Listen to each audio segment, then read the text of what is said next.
अस्सलाम वालेकुम। चंद्रगुप्त मौर्य वो पहला हुक्मरान था जिसने बरसगीर को एक मुल्क की सूरत में तमाम रियासतों को इकट्ठा किया था। और इसके बाद ये क्रेडिट शहाबुद्दीन गौरी को जाता है, क्योंकि चंद्रगुप्त मौर्य ने जो ये रियासत इकट्ठी की थी वो बाद में ख़त्म हो गई। तो बाद में शहाबुद्दीन गौरी ने इसे एक मुल्क की सूरत में इकट्ठा किया। लेकिन ये जो बरसगीर है इसमें चंद्रगुप्त मौर्य का नाम जो है वो बहुत मशहूर है। और स्पेशली इसके साथ साथ इसका एक एडवाइज़र था जिसे चुनकिया कहते हैं या चौंकिया कहते हैं, ये भी बहुत मशहूर था। और इसके बहुत सारे अकवाल और बहुत सारी बातें जो है वो आज भी इंडिया के अंदर जो उनकी फॉरेन पॉलिसी है उसका हिस्सा है। इसके नज़रियात कैसे थे कि ये कहता था कि अगर आप अपने दुश्मन से ताकतवर हो और आपने उसे नीचे गिरा ली है और आप उसकी छाती के ऊपर चढ़ गए हो और उसको आप मुक्के मार रहे हो, तो साथ साथ आप खुद भी रोना शुरू कर दो।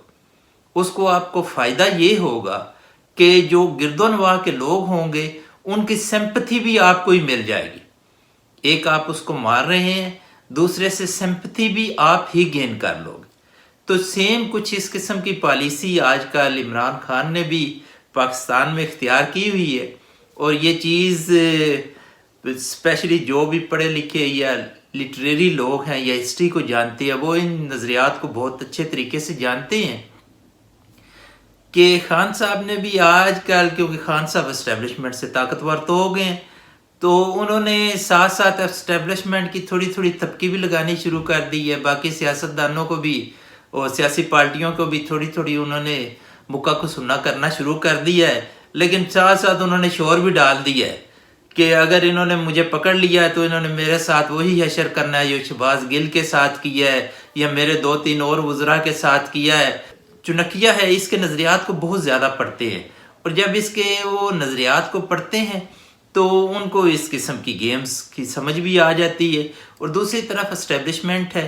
इस्टेब्लिशमेंट क्योंकि पिछले 75 सालों से ये जब से ये इस्टेब्लिशमेंट ने यहाँ अपनी जड़ें मजबूत की हैं तब से एक तरीके से ही कि एक को लाओ दूसरे को गिराओ और इस तरीके के खेल खेल रहे हैं। तो ये तो नेपोलियन बोनापार्ट कहता है कि जब आप अपने मुखालफ से एक तरह की लड़ाई लड़ते रहती हैं या अपनी लड़ाई में एक तरह के हरबे इस्तेमाल करते हैं तो आपका जो मद्दे मुकाबल होता है उसको भी सारी चीज़ों की समझ आ जाती है, उसको भी आपकी टेक्निक की समझ आ जाती है। तो इसलिए एस्टेब्लिशमेंट पिछले 75 ईयर से एक तरीके के ही वो हरबे इस्तेमाल कर रही है। और जब एक तरीके के हरबे इस्तेमाल कर रही है तो अब उनके जो मद्दे मुकाबल पॉलिटिशियंस हैं उनको भी उनके हरबों के मुकम्मल तौर पे समझ आ चुकी है। और कुछ दोस्त कह रहे थे कि इमरान खान ने जी अपने आप को आजकल ज़मान पार्क के अंदर बंद कर लिया है, तो देखें जी वो एस्टेब्लिशमेंट से डर गया है और इस तरीके की बात है। तो माय डियर्स, या फिर उसने जी अपने तमाम वो लोगों को कहा है कि आप उधर आएँ और मैंने टिकट उसको ही देना है जिसने जहाँ पे आके तो इस तरह करके चौकीदारी की या जिसने आके यहाँ पे लोग लेके आया। तो माय डियर, ये तरीका भी कोई पहली दफ़ा इख्तियार नहीं किया जा रहा। इससे पहले भी और स्पेशली जो पीटीआई है उसके अंदर मसला ये है कि उसके कारकुन समझते हैं कि यहाँ पे जाने देने वाले मजनू और हैं और चूरी खाने वाले मजनू और हैं। तो इसलिए वो समझते हैं कि जो जाने देते हैं वो लोग और हैं और चूरी खाने वाले जो मजनू हैं वो टिकट ले जाते हैं। तो अब उन्होंने कहा है कि टिकट उनको ही मिलेंगे जो वहाँ पे आए। तो इसका क्योंकि इन्होंने ये भी एक पीछे हिस्ट्री में इस तरह का वाक़या हो चुका है कि आप देखें वो कौन से लोग हैं जो आपके लिए कुर्बानी दे सकते हैं। तो ये अब इन्होंने तरीका कहाँ से इख्तियार किया? ये तरीका इन्होंने सीखा मिस्र से। मिस्र के अंदर एक तंजीम है जो वहाँ की सबसे ज़्यादा या दुनिया की सबसे ज़्यादा नज़रियाती तंजीम जिसे कहा जाता है। अब वो जो नज़रियाती तंजीम है वो जब उसको नया नया मार्ज़ वजूद में आई तो उस ज़माने में हुआ कुछ इस तरीके से कि उनके सरबराह ने एक दफ़ा उनको बुला के उन्होंने कहा कि आप फलां मैदान में इकट्ठे हो जाए। वो तमाम उनके कारकुन, उनके तमाम चाहने वाले, उनके तमाम हामी उस ग्राउंड में इकट्ठे हो गए। तो उनके सरबराह आए, उन्होंने आके बड़े ही एक शगुफ्ता अंदाज में कहा कि बस आपसे बात कोई नहीं करनी थी, इतनी बात थी कि आप लोगों को देखना था। اب بعد میں ان سے کسی نے کویسچن کیا کہ جب آپ نے کچھ ان کو کہنا نہیں تھا تو اتنی بڑی گیدرنگ کرنے کا کیا مقصد تھا؟ تو انہوں نے کہا کہ میں دیکھنا چاہتا تھا کہ میری ایک کال پہ کتنے لوگ جو ہیں وہ اکٹھے ہو سکتے۔ تو اسی طرح خان صاحب، اب ووٹ تو ہے خان صاحب کا اپنا، اب وہ دیکھنا چاہتے تھے کہ کتنے وہ لوگ ہیں جو جانے دینے والے اور کتنے وہ ہیں جو صرف چوری کھانے والے مجنو ہیں۔ آپ ان میں سے اندازہ لگا لیں، یہ مختلف جماعتوں سے جو آئے ہوتے ہیں یہ سارے چوری کھانے والے مجنو ہی ہوتے ہیں۔ اور یہ مجنو جو ہیں انہوں نے وہاں پہ آپ دیکھ لیجیے زمان پارک کے باہر ڈنڈے لے کھڑے ہوئے ہیں اور چوکیداریاں کر رہے ہیں۔ یہ لوگ کبھی اپنے علاقوں میں ان کی فرونیت دیکھیں تو آپ لوگ حیران ہو جائیں۔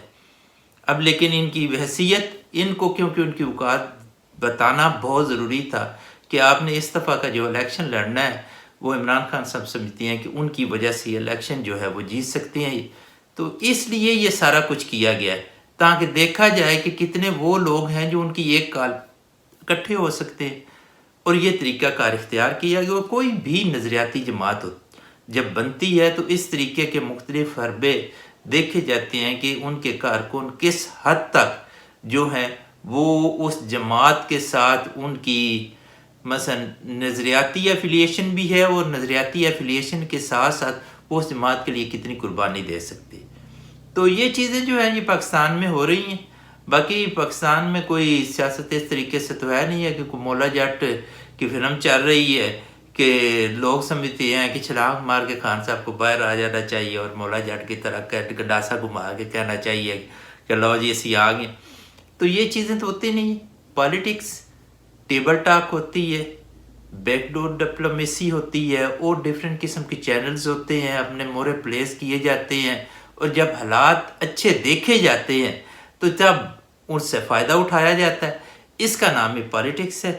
اور پالیٹیشنز ویسے بھی پاکستان میں تو وہ کہتے ہیں کہ اس مسئلے میں پاکستانی معاشرہ جو ہے نا پولیٹیشنز کے معاملے میں بانجھ ہے۔ 75 سالوں میں صرف ایک پولیٹیشن آپ لوگوں نے پیدا کیا، اس کا نام تھا محمد علی جناح۔ اس کے علاوہ پاکستان کی مائیں جو ہے نا پولیٹیشن پیدا کرنے کے معاملے میں بالکل بانجھ ہے۔ وہ ایک ہی آدمی آپ نے پیدا کیا، اور اس آدمی میں کیا کمال کا آدمی تھا کہ اس کے مقابلے میں بہت زیرک لوگ تھے، اور ان زیرک لوگوں سے بھی اس نے اپنے مطالبات، اور زیرک بھی اور چلاک بھی اور شاطر بھی، ان سے اس نے اپنے تمام مطالبات منوا لی۔ اب یا تو دعا کی جائے جیسے آپ ابھی مساجد میں دعا کرتے ہیں کہ ہمیں حضرت عمر بن خطاب جیسا حکمران مل جائے، یا تو اللہ پہ ہم پہ اتنا احسان کرے کہ عمر بن خطاب، ویسے مشکل ہی ہے کہ پاکستانی مائیں عمر بن خطاب جیسا حکمران پیدا کریں، تو مجھے تو نہیں لگتا کہ اگلے 50 سالوں میں کوئی قائد اعظم جیسا بھی آپ لوگوں میں پیدا ہونا ہے۔ تو یہ کچھ باتیں تھیں جو آپ لوگوں سے شیئر کرنی تھی۔ باقی اللہ آپ کا حامی و ناصر ہو جی۔ تھینک یو جی، اللہ حافظ۔